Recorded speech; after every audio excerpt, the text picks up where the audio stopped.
اعوذ باللہ من الشیطان الرجیم، بسم اللہ الرحمن الرحیم۔ شروع اللہ کے نام سے جو بڑا مہربان نہایت رحم والا ہے۔ معزز سامعین، ایک مرتبہ نبی اکرم صلی اللہ علیہ وآلہ وسلم بیمار ہو گئے اور تقریباً 6 ماہ بیمار رہے۔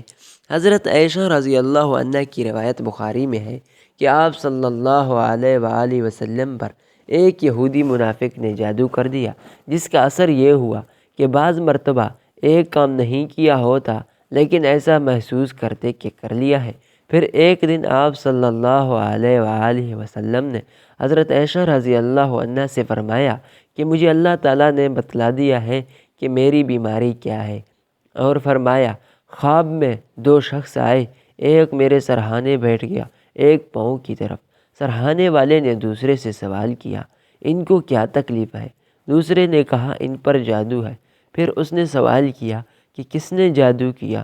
دوسرے نے جواب دیا لبید بن عاصم، جو یہودی منافق ہے، اس نے۔ پھر سوال کیا کس چیز میں جادو کیا ہے؟ اس نے جواب دیا ایک کنگھے اور اس کے دندانوں میں۔ یہ اس نے اس لڑکے کو ورغلا کر حاصل کی ہے جو رسول اللہ صلی اللہ علیہ وآلہ وسلم کی خدمت کرتا تھا۔ پھر اس نے پوچھا وہ کہاں ہے؟ اس نے جواب دیا کہ وہ کھجور کے غلاف میں بند کر کے بئر زروان کنواں ہے، اس میں ایک پتھر کے نیچے رکھے ہوئے ہیں۔ چنانچہ بیدار ہونے کے بعد آپ صلی اللہ علیہ وآلہ وسلم اس کنویں پر تشریف لے گئے۔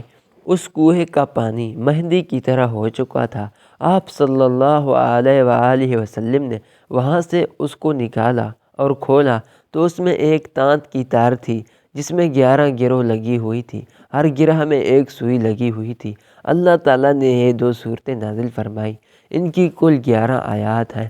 آپ صلی اللہ علیہ وآلہ وسلم ایک آیت پڑھ کر ایک گرہ کھول دیتے تھے۔ جب تمام گرہیں کھل گئی تو آپ صلی اللہ علیہ وآلہ وسلم کو ایسا محسوس ہوا جیسا کوئی بڑا بوجھ آپ صلی اللہ علیہ وآلہ وسلم سے اتر گیا۔